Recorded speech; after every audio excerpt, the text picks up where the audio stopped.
ابو جعفر منصور یہ وقت کا حکمران ایک بادشاہ گزرا ہے۔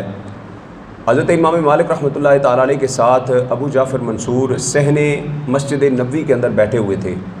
اور کسی بات پر گفتگو چل رہی تھی، تو ابو جعفر منصور نے دوران گفتگو اپنی آواز کو بلند کر دیا۔ تو حضرت امام مالک رحمۃ اللہ تعالیٰ علیہ نے فوری طور پر روکتے ہوئے اسے کہا کہ اے ابو جعفر منصور، تو بادشاہ اپنے علاقے کے اندر ہوگا، یہ رسول اللہ کی بارگاہ ہے اور یہاں پر اپنی آواز کو پست رکھنے کا حکم ہے۔ لا ترفعوا اصواتکم فوق صوت النبی ولا تجہروا له بالقول کجہر بعضکم لبعض ان تحبط اعمالکم وانتم لا تشعرون۔ رب کائنات نے یہ آیہ مبارکہ نازل فرما کر ان صحابہ کرام کو حضور کی بارگاہ میں آواز پست رکھنے کا حکم دیا ہے جن کی شانوں کو خود میرے آقا نے بیان فرمایا ہے، جن کی شانیں، جن صحابہ کی شانیں خود میرے آقا کھول کھول کر بیان فرما رہے ہیں۔ رب کائنات ان صحابہ کو حکم دے رہا ہے کہ میرے محبوب کی بارگاہ کے اندر آواز بلند نہیں کرنی۔ تو فرمایا اے ابو جعفر منصور، تو اس بارگاہ کے اندر کھڑا ہے اور خدا کی عزت کی قسم، جس طرح رسول اللہ صلی اللہ علیہ وسلم کی بارگاہ میں حضور کی حیات طیبہ میں آواز بلند کرنا بے ادبی اور گناہ تھا، اسی طرح آج روضہ رسول کے اوپر بھی کھڑے ہو کر اپنی آواز کو بلند کرنا گناہ ہے۔ لہٰذا ادب کا تقاضا یہ ہے کہ اپنی آواز کو پست رکھ، کیونکہ یہ روضہ رسول ہے، یہ بارگاہ مصطفیٰ ہے، یہاں پر آواز کو پست رکھنا ضروری ہے، آواز کو دھیما رکھنا لازم ہے۔ ابو جعفر منصور نے فوراً اپنا سر جھکا لیا، سر تسلیم خم کیا اور کہا حضور آپ کا شکریہ کہ آپ نے میری رہنمائی فرمائی۔ اور پھر ابو جعفر منصور نے ایک اور سوال کیا، حضرت امام مالک رحمۃ اللہ تعالیٰ سے عرض کرنے لگا حضور یہ بتائیے کہ ہم روضہ رسول پر حاضر ہیں، ہم دعا مانگنا چاہتے ہیں، تو بتائیے ہم دعا مانگتے ہوئے اپنا چہرہ روضہ رسول کی طرف کریں یا کعبۃ اللہ کی طرف کریں؟ ہم حرم شریف کی طرف، بیت اللہ کی طرف اپنا چہرہ کر کے دعا مانگیں یا روضہ رسول کی طرف ہم چہرہ کر کے دعا مانگیں؟ اللہ اکبر۔ حضرت امام مالک رحمۃ اللہ تعالیٰ علیہ فرمانے لگے لم تصرف وجہک عنہ، فرمایا اس آستانے سے، اس بارگاہ سے اپنے چہرے کو ہرگز مت گمانا۔ لم تصرف وجہک عنہ، یہاں سے اپنے چہرے کو مت گمانا۔ کیوں؟ فرمایا یہ وہ بارگاہ ہے جس کے وسیلے سے رب کائنات نے تیرے اور میرے باپ آدم کی بھی توبہ کو اپنی بارگاہ میں قبول فرما لیا۔ یہ تو وہ بارگاہ ہے جن کے وسیلے سے تیرے باپ آدم کی بھی توبہ قبول ہوئی ہے، تو یہ آدم علیہ السلام اور تیرا اللہ تبارک و تعالیٰ کی بارگاہ میں سب سے بڑا وسیلہ ہے۔ لہٰذا جب بھی دعا مانگنی ہے تو حضور کے وسیلے سے مانگنی ہے۔ اسی لیے اعلیٰ حضرت فاضل بریلوی رحمۃ اللہ تعالیٰ علیہ فرماتے ہیں یا الہی رحم فرما مصطفیٰ کے واسطے،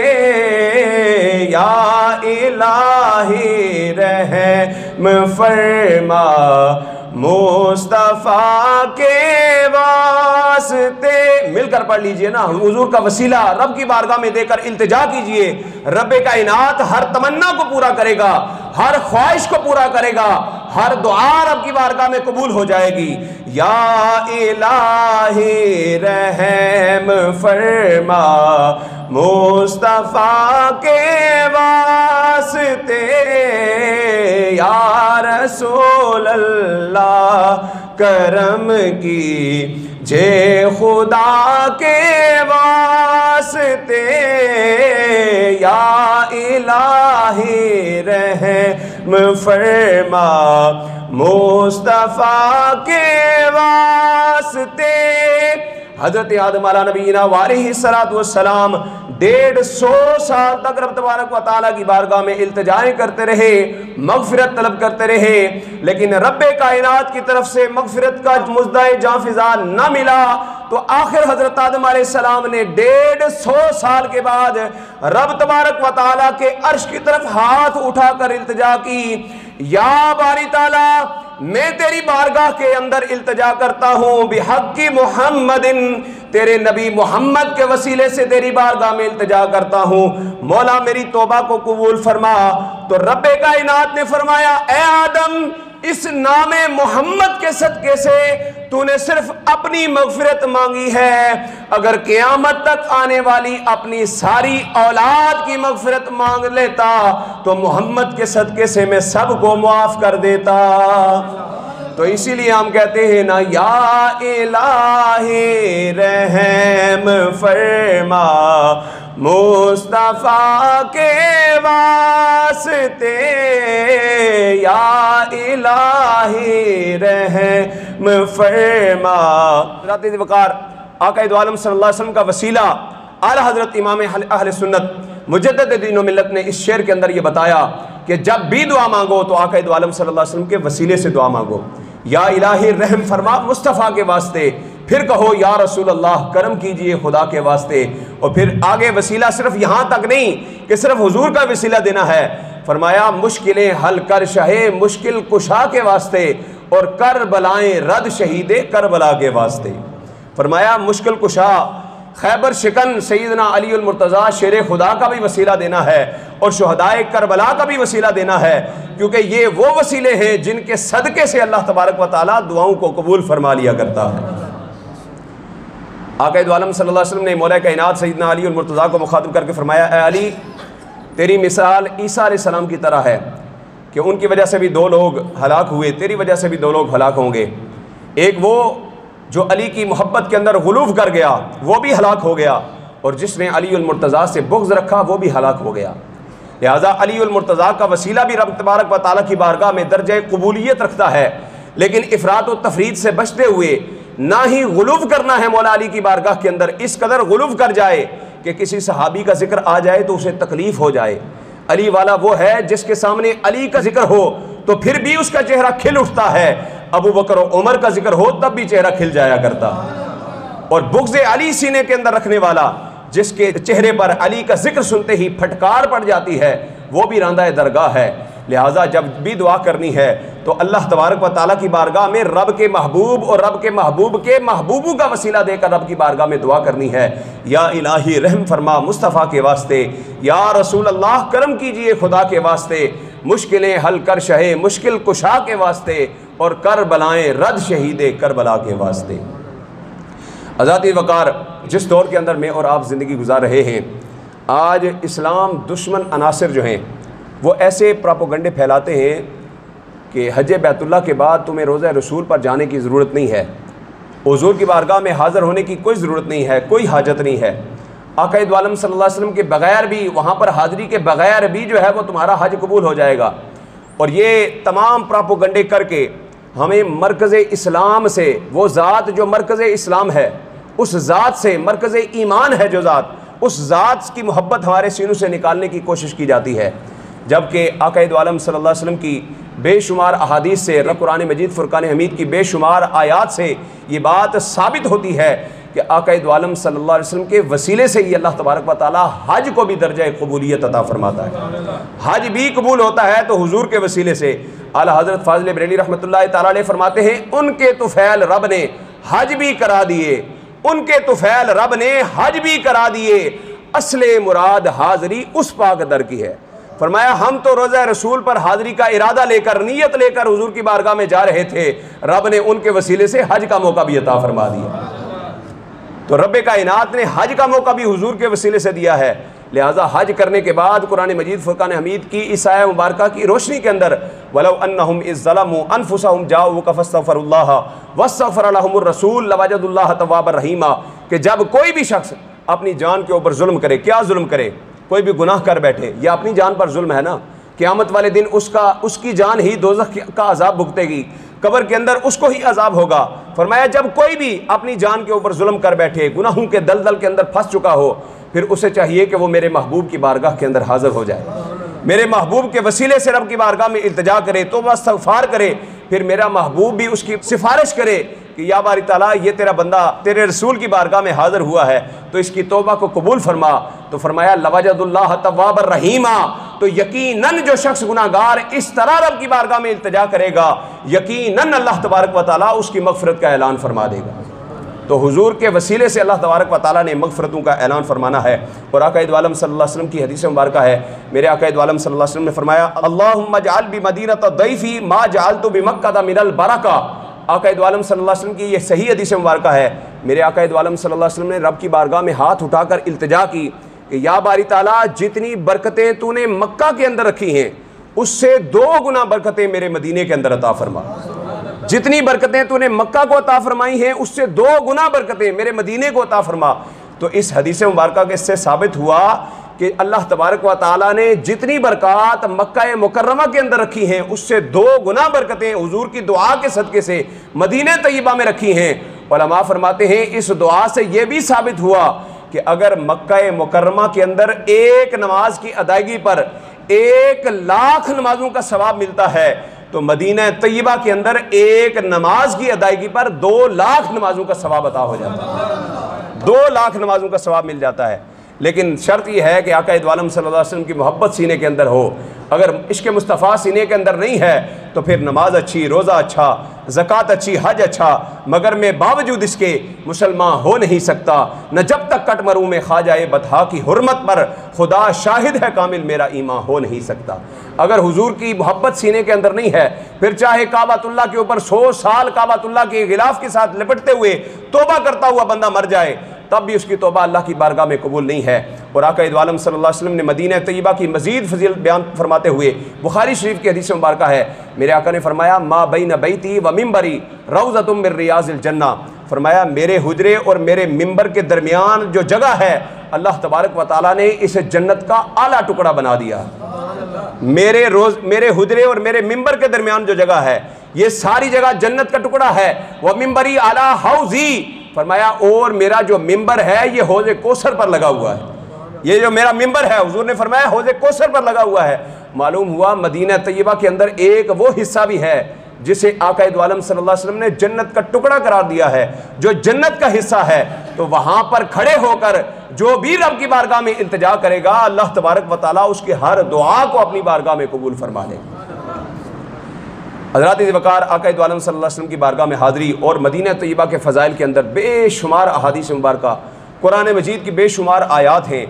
وقت مختصر ہے ورنہ میں بڑی تفصیل کے ساتھ اس موضوع پر کلام کرتا، لیکن یاد رکھیے یہ قرآن و حدیث کی بے شمار نص قطعیہ سے ثابت ہے کہ آقا عالم صلی اللہ علیہ وسلم کے وسیلے کے بغیر کسی بھی شخص کی مغفرت نہیں ہو سکتی۔ لہٰذا پھر بھی اگر کوئی شخص یہ کہے کہ روضہ رسول پر حاضر ہونا شرک ہے، روضہ رسول کی طرف منہ کر کے دعا مانگنا شرک ہے، حضور کے وسیلے سے دعا مانگنا شرک ہے، تو اس کا مطلب ہے کہ یہ اس کے اندر کی خباثت بول رہی ہے، یہ حق نہیں بیان کر رہا، یہ اس کے اندر کی خباثت ہے، صرف اور صرف اس کے اندر کی خباثت ہے۔ اور کرونا وائرس کے باعث جو لوگ روضہ رسول پر حاضر نہیں ہو سکے وہ بھی اس آیہ مبارکہ وَلَوْ أَنَّهُمْ إِذْ ظَلَمُوا کے تحت وہ اس زمرے کے اندر آتے ہیں کہ وہ جہاں پر بھی بیٹھے ہیں وہ حضور کا وسیلہ دے کر رب کی بارگاہ میں التجا کریں، اللہ تبارک و تعالیٰ حضور کے وسیلے سے ان کی ہر التجا کو اپنی بارگاہ میں درجہ قبولیت عطا فرمائے گا۔ اللہ تبارک و تعالیٰ کی بارگاہ میں دعا کریں کہ خالق کائنات یہ جتنی بھی رکاوٹیں ہیں آقا عالم صلی اللہ علیہ وسلم کی بارگاہ میں حاضری کے حوالے سے اللہ تبارک و تعالیٰ ان کو دور فرمائے، اور اللہ تبارک و تعالیٰ ہمیں زندگی میں بار بار